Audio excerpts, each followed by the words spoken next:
Dear students, welcome to GCU Learning Management System. Dear students, Chapter 3 Gases.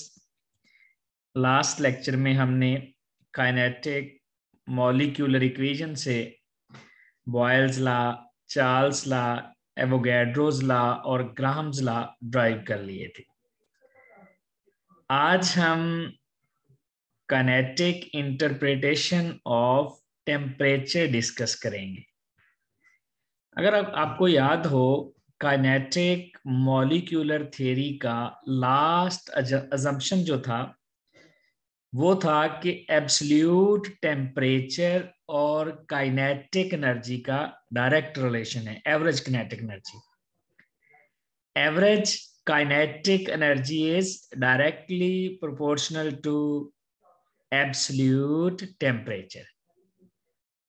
Average kinetic energy, ये जो kinetic energy है, ये nature of the gas पे depend नहीं करेगी, temperature dependent है।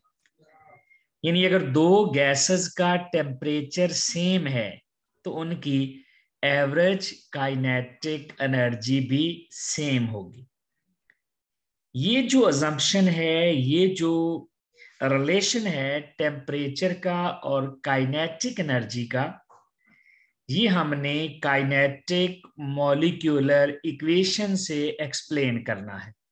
This is kinetic molecular equation. PV is equal to 1/3 mnc² बार। हमने इससे काइनेटिक मॉलिक्यूलर इक्वेशन से ये बात प्रूव करनी है, ड्राइव करनी है कि एब्सोल्यूट टेम्परेचर का और एवरेज काइनेटिक एनर्जी का डायरेक्ट रिलेशन है। तो हम क्या करते हैं, ये जो हमारे पास है काइनेटिक मॉलिक्यूलर इक्वेशन है, जिसको हम क्लॉसियस इक्वेशन भी कहते हैं, इसमें हमें एक तरफ चाहिए टेम्परेचर और दूसरी तरफ चाहिए काइनेटिक एनर्जी। टेम्परेचर की कोई टेंशन नहीं है, क्योंकि हमें पता है PV is equal to nRT। Ideal gas equation से PV is equal to nRT, तो यहाँ पर टेम्परेचर वाला फैक्टर तो हम किसी वक्त भी ले आएंगे PV को nRT के इक्वल रख के। राइट साइड पे हमें काइनेटिक एनर्जी चाहिए। हम बॉयल्स लॉ में भी और चार्ल्स लॉ में भी यहां पर काइनेटिक एनर्जी का एक्सप्रेशन लेके आए थे। हम क्या करते हैं, इस इक्वेशन को राइट साइड से 2 से मल्टीप्लाई कर देते हैं और 2 से डिवाइड कर देते हैं। जब 2 से मल्टीप्लाई करेंगे तो 2/3, और जब 2 से डिवाइड करेंगे तो 1/2 mc² bar. n number of molecule हैं जिनको हमने बाहर लिख लिया, m मास ऑफ 1 मॉलिक्यूल। ये जो है ये काइनेटिक एनर्जी है फॉर 1 मॉलिक्यूल, क्योंकि ये जो m है this is mass for 1 molecule.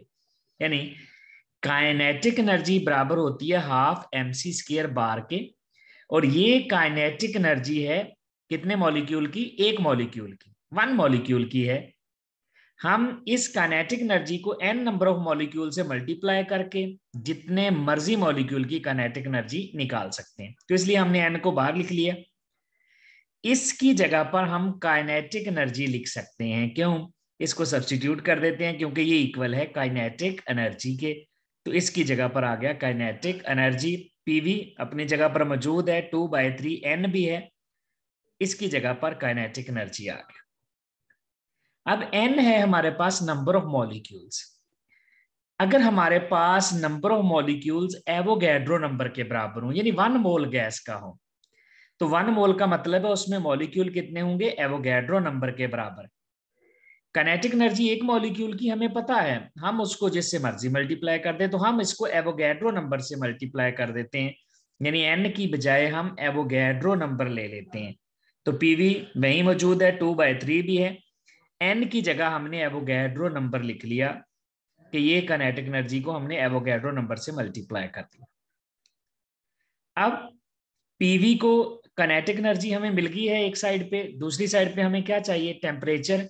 तो हम PV को भी यहाँ पे सब्स्टिट्यूट कर देते हैं, क्योंकि हमें पता है आइडियल गैस इक्वेशन क्या है, PV is equal to nRT। क्योंकि मोल एक है, कैसे पता चला हमें मोल एक है?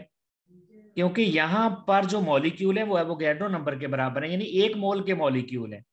तो तो इसका मतलब है ये हमारे पास आ जाएगा PV is equal to RT, और इस PV की जगह हम RT लिख देते हैं, यानी 2/3 Na काइनेटिक एनर्जी बराबर आ जाएगा RT के। 2/3 Na काइनेटिक एनर्जी बराबर किसके आ गया? RT के। अब देखें लेफ्ट साइड पे काइनेटिक एनर्जी भी आ गई है, राइट साइड पे एब्सोल्यूट टेम्परेचर भी आ गया है, बाकी सारे कांस्टेंट है, 2 भी कांस्टेंट, 3 भी कांस्टेंट है, और एवोगैड्रो नंबर भी कांस्टेंट है। अगर हम 3 को इधर ले आए तो ये आ जाएगा 3RT, और 2 लाएंगे तो डिवाइड हो जाएगा, यानी 2/3 जब इधर आएगा तो 3/2 हो जाएगा, तो ये हो जाएगा 3/2RT, और फिर डिवाइड कर देंगे एवोगैड्रो नंबर से, क्योंकि एवोगैड्रो नंबर भी इधर आके डिवाइड होएगा, तो R divided by Avogadro number हो जाएगा। R, ये एवोगैड्रो नंबर इधर आके डिवाइड होगा, R divided by Avogadro number. 2/3 जब इधर आएगा 3/2 हो जाएगा। ये सारे कांस्टेंट हैं, और जब कांस्टेंट खत्म करेंगे तो ये डायरेक्ट रिलेशन आ जाएगा। R का हमें पता है ये आइडियल गैस कांस्टेंट है, इसकी वैल्यूज भी हम डिस्कस कर चुके हैं। R को अगर एवोगैड्रो नंबर से डिवाइड कर दें तो इसको कहते हैं बोल्ट्जमैन कांस्टेंट। तो ये हमारे पास एक्सप्रेशन आ गया, average kinetic energy is directly proportional to absolute temperature, यानी जितना ज्यादा एब्सोल्यूट टेम्परेचर होगा एवरेज काइनेटिक एनर्जी उतनी ज्यादा होगी, और ये काइनेटिक एनर्जी डिपेंड हीट टेम्परेचर पे करती है। एवरेज काइनेटिक एनर्जी, अगर हम गैसेस या लिक्विड की बात करें तो it is a measure of average translational kinetic energy, यानी हम अगर टेम्परेचर को आप डिफाइन करना चाहें इस बेस पे, इस एक्सप्रेशन की बेस पे, हम कहते हैं जो काइनेटिक एनर्जी है वो डिपेंड किस पे करती है? सिर्फ टेम्परेचर पे, तो हम कह सकते हैं temperature is a measure of average kinetic energy. अगर हम गैसेस या लिक्विड की बात करें तो हम कह सकते हैं temperature is a measure of average translational kinetic energy. Solid में ट्रांसलेशनल मोशन तो होती नहीं, तो सॉलिड के लिए हम कह सकते हैं temperature is a measure of average vibrational kinetic energy. तो ये टेम्परेचर की हो जाएगी डेफिनेशन यहां से कि ये average kinetic energy, temperature is a measure of average kinetic energy. Gases liquid में एवरेज ट्रांसलेशनल काइनेटिक एनर्जी, लेकिन सॉलिड में एवरेज वाइब्रेशनल काइनेटिक एनर्जी। अब देखिए टेम्परेचर ज्यादा तो एवरेज काइनेटिक एनर्जी ज्यादा, यानी kinetic energy due to motion होती है, तो इसका मतलब एब्सोल्यूट टेम्परेचर ज्यादा तो मॉलिक्यूलर मोशन ज्यादा। एब्सोल्यूट टेम्परेचर कम तो काइनेटिक एनर्जी कम, एब्सोल्यूट टेम्परेचर जीरो तो काइनेटिक एनर्जी जीरो। तो यहां पर एब्सोल्यूट टेम्परेचर की हम एक और डेफिनेशन भी कर सकते हैं कि एब्सोल्यूट टेम्परेचर ऐसा टेम्परेचर होता है जिस टेम्परेचर पर मॉलिक्यूलर मोशन स्टॉप होती है। अब देखें टेम्परेचर मेजर है एवरेज ट्रांसलेशनल काइनेटिक एनर्जी की। अब अगर दो गैसेस डिफरेंट टेम्परेचर पे हैं तो इसका मतलब है दोनों की एवरेज काइनेटिक एनर्जी डिफरेंट है। फॉर एग्जांपल एक गैस है हमारे पास ये सिलेंडर में, तो ये 100 डिग्री सेंटीग्रेड पे है, दूसरी गैस है ये 50 डिग्री सेंटीग्रेड पे है। दोनों की एवरेज काइनेटिक एनर्जी डिफरेंस है, क्योंकि डिफरेंट है क्योंकि टेम्परेचर मेजर है एवरेज ट्रांसलेशनल काइनेटिक एनर्जी। अब हम ये भी पढ़ चुके हैं कि हीट ट्रांसफर होती है from hotter to colder body. अगर हम इन दोनों को लिंक कर दें तो मॉलिक्यूल किस तरफ को एनर्जी, ट्रांसलेशनल एनर्जी हीट किस तरफ को ट्रांसफर होगी? हीट ट्रांसफर होगी फ्रॉम 100 टू 50 डिग्री सेंटीग्रेड, और तब तक ट्रांसफर होती जाएगी तब तक दोनों गैसेस का टेम्परेचर बराबर ना हो जाए, दोनों की एवरेज काइनेटिक एनर्जी बराबर ना हो जाए, दोनों की एवरेज ट्रांसलेशनल काइनेटिक एनर्जी बराबर ना हो जाए। जैसे ये 100 है ये 50 है, तो जब दोनों का 75 डिग्री सेंटीग्रेड हो जाएगा, टेम्परेचर एवरेज निकल आएगी दोनों की, तो तब हम कहेंगे कि ये दोनों की kinetic energy, average kinetic energy same होगी है, दोनों का टेम्परेचर भी सेम हो चुका है। टेम्परेचर मेजर है एवरेज काइनेटिक एनर्जी की, टेम्परेचर ज्यादा तो काइनेटिक एनर्जी ज्यादा, टेम्परेचर कम तो काइनेटिक एनर्जी कम, टेम्परेचर जीरो तो काइनेटिक एनर्जी जीरो, और ऐसा टेम्परेचर जिस पर काइनेटिक एनर्जी जीरो हो जाती है वो एब्सोल्यूट जीरो है। यानी यहां टेम्परेचर 0 केल्विन कर दें तो काइनेटिक एनर्जी भी जीरो हो जाएगी, मॉलिक्यूलर मोशन स्टॉप हो जाएगी। तो ऐसा टेम्परेचर जिस पर मॉलिक्यूलर मोशन स्टॉप हो जाए उसको एब्सोल्यूट जीरो कहते हैं। एब्सोल्यूट जीरो तो अटेनेबल नहीं है, आज तक जितनी भी एफर्ट्स हुई हैं 10⁻⁻⁵ केल्विन टेम्परेचर अटेन हो चुका है।